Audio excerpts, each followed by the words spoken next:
When looking through the library of licensed NES titles, you can almost always count on Capcom to provide a quality game. Their most famous games on the system include the Mega Man series with 6 entries, and many games based on Disney properties like DuckTales. Outside of Capcom's original titles, many of their arcade games got ports to the NES. Some of these, like Bionic Commando, were complete remakes, where others like Ghosts and Goblins were pretty faithful ports. That brings us to another arcade conversion, 1943, The Battle for Midway. There were several changes or enhancements to the arcade original, but this isn't a remake from the ground up like Bionic Commando. Overall, I think the added gameplay elements make for a better experience in the arcade machine and help overcome the significant graphical downgrade compared to the arcade. 1943, unsurprisingly, is the sequel to 1942. I mean, you wouldn't expect 1941 to be the sequel to 1942, would you? Oh wait, 1941 Counterattack is a sequel to 1942. I guess Capcom didn't study history or math all that hard in school. The 1940X series, as it's informally called, starts with 1942, which was released in '84 to the arcades. This was a very primitive vertical shooter with very little in variety, and some of the most ear-piercing, obnoxious music ever conceived. That is, if you consider shrill, random whistling music. The first sequel would arrive in arcades in 1987. This would be 1943, The Battle for Midway. An enhanced version would be released in '88 called 1943 Kai. After that, we'd get 1941 Counterattack in 1990, 19XX, The War Against Destiny in '96, 1944, The Loop Master came out in 2000 and was programmed by Rising or Aiding, the maker of Battle Gorega, among others. Finally, in the 2000s, we'd get 1940X 3D Dogfight, 1942 Joint Strike, and 1942 First Strike. Definitely a lot of games for this series. All of the games with the 1942 and 1943 years in the title are based on the Battle of Midway, which took place in 1942 between June 4th and June 7th. This was a key battle for the United States in the Pacific Theater. U.S. codebreakers had broken the Japanese naval code and learned of a Japanese Imperial Navy plan to lure the U.S. Navy fleet into a trap. With this intelligence, the U.S. was able to plan its own ambush. This attack was successful for the U.S. with minimal losses of a single aircraft carrier, the USS Yorktown, and one destroyer, the USS Hamon. The Japanese Imperial Navy, on the other hand, was devastated by this attack, losing 4 aircraft carriers and a heavy cruiser. This was a turning point in the war for the United States militarily, and even more so for morale, as all the sunken Japanese carriers were involved in the attack on Pearl Harbor 6 months prior.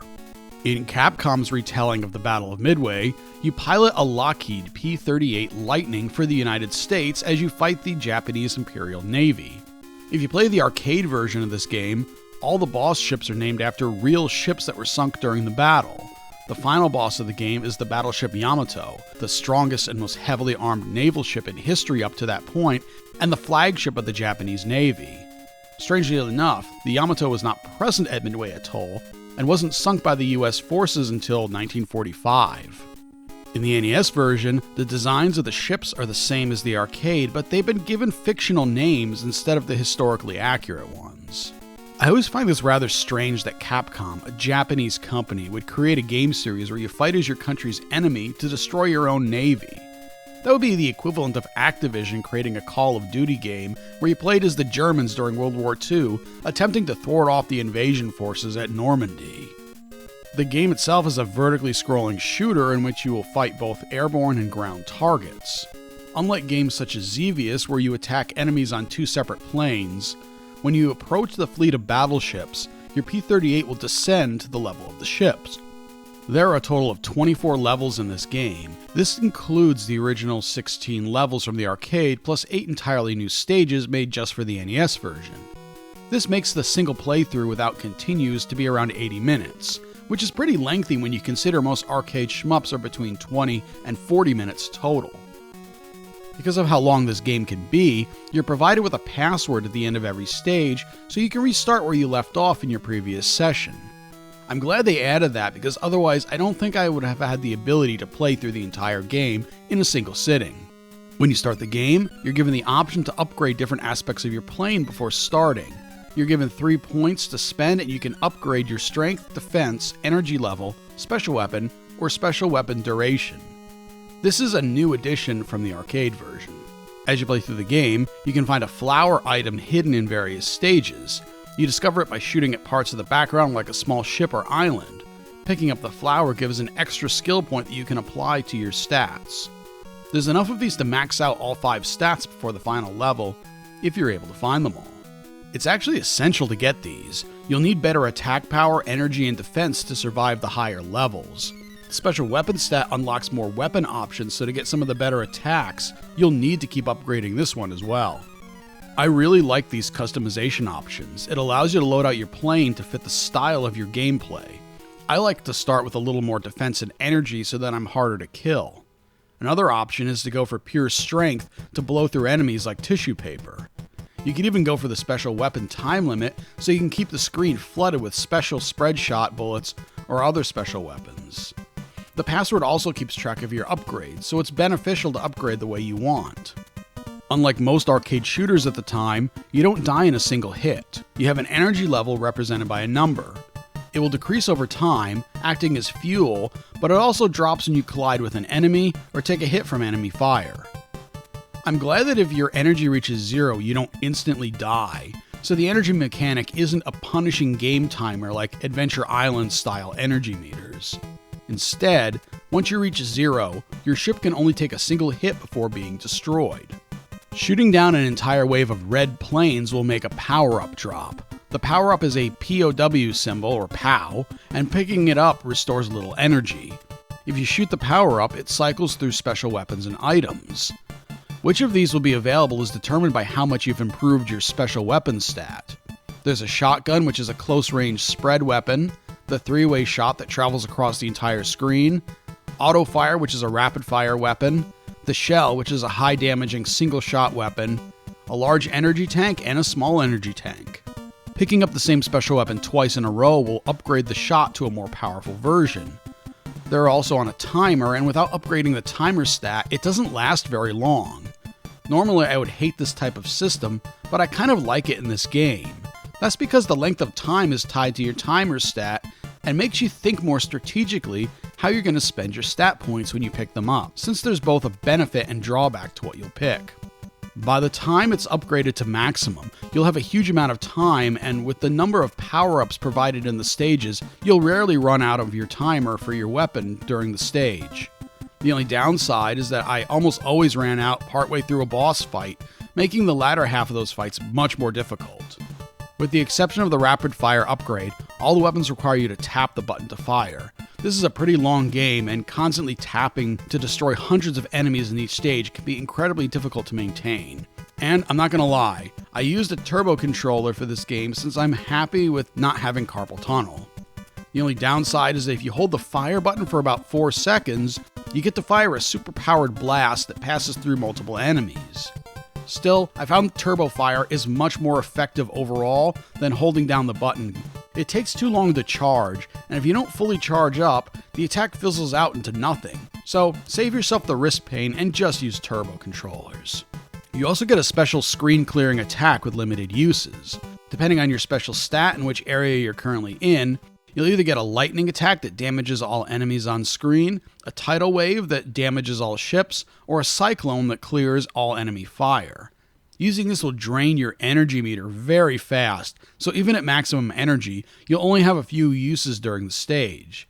This game gets very challenging, and there are tons of enemies on screen. Not quite as much as the arcade, but this game pushes the NES to its limits in terms of sprites on screen. In fact, some areas of the game had so much on screen that the NES was experiencing extreme slowdown.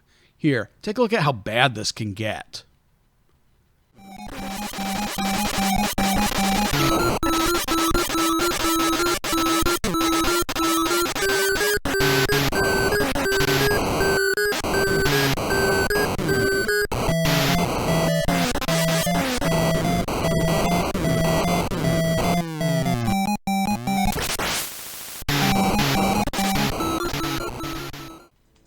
Still, the game does a pretty good job of keeping sprite flicker to a minimum. I think it's due to how the enemy formations move. They tend to stay vertically aligned, so there aren't too many sprites on the same scan line. Even with the occasional slowdown, it doesn't hurt the overall gameplay experience. Each stage has a boss sequence. You either descend and fight a fleet of ships, then a boss carrier, a gigantic plane similar to the plane battles from 1942, or a fleet of medium-sized planes. The bosses are huge, often extending beyond a single screen. This works on the NES because the boss is drawn as a background tile instead of sprites. The downside to this is the rest of the background becomes solid color in order for the battleship or plane to move around the screen, making the boss screen look very plain and boring. These boss fights are pretty fun and become a game of dodging waves of bullets, then returning fire. The only one that I didn't like was the fleet of medium-sized planes, as it got kind of tedious and boring after a while. At least that fight only occurs a few times in the game. Unlike the arcade, where you don't have to completely destroy the battleships, this game requires that you get 100% damage, otherwise you have to repeat the fight. The game starts off pretty challenging, and the difficulty increases with each stage. Even when you're finding all the skill points, the challenge outpaces the skill increase, at least through the original 16 stages. Of the next 8, they start back at a much easier difficulty, and really only stages 23 and 24 are incredibly difficult. I think they should have mixed these stages with the original ones so the difficulty curve remains steady across the whole game. As it's currently arranged, these new levels feel a little like a letdown because they feel too easy at that point in the game. The only thing about the gameplay I really didn't like was the added boss rush in stage 24. This felt like unnecessary padding, and it didn't make the game any more enjoyable. In fact, it's frustrating since you don't get enough energy power-ups between each boss. Beating the game took quite an effort, and I'm pretty sure that I used at least between 50 and 100 continues across all 24 stages. The ending is quite satisfying for the NES and includes some animation alongside the closing story. One of the worst changes from the arcade version is the lack of a two-player option.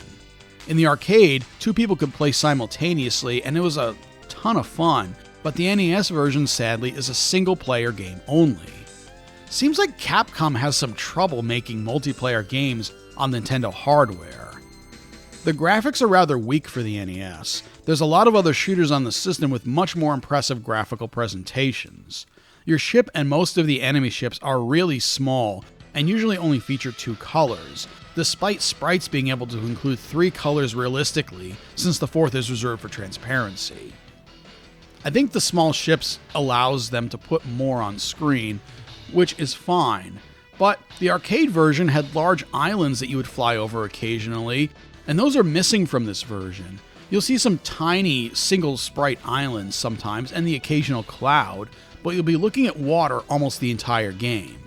I did like the battleship design. They're unique enough that you can tell them apart since they repeat twice due to the number of levels and the fact that there's a new boss rush mode. The sound is really good though. All the music tracks from the arcade are here, and the NES chiptune renditions are pretty good. The main theme is really catchy, and even a few weeks after beating the game, it's still stuck in my head. There are plenty of unique sound effects, and you'll recognize a few from other games like Mega Man and Bionic Commando. I only wish that there wasn't an incessant beeping noise when your energy gets too low. I enjoyed playing this game. Sure, it's a step down in terms of graphics from the arcade version, and there are many ways to play the original on modern systems, but the NES version adds enough new content and gameplay elements that makes it worthwhile. This is a case where the added content compensates for the drawbacks. Whether you'll like it depends on your tolerance of unchanging stage backgrounds, of mostly water, and the lack of enemy variety. There's good amounts of challenge here, so you'll need several attempts to complete this. Still, there's a lot of other shooters on the NES that are a lot better. This one falls into the middle of the pack, but that's still not a bad thing. It's completely playable, and there's enough content to give you some entertainment for a while. Let me know in the comments what you thought of 1943. Thanks a lot for watching, and I'll see you in the next video. Until then.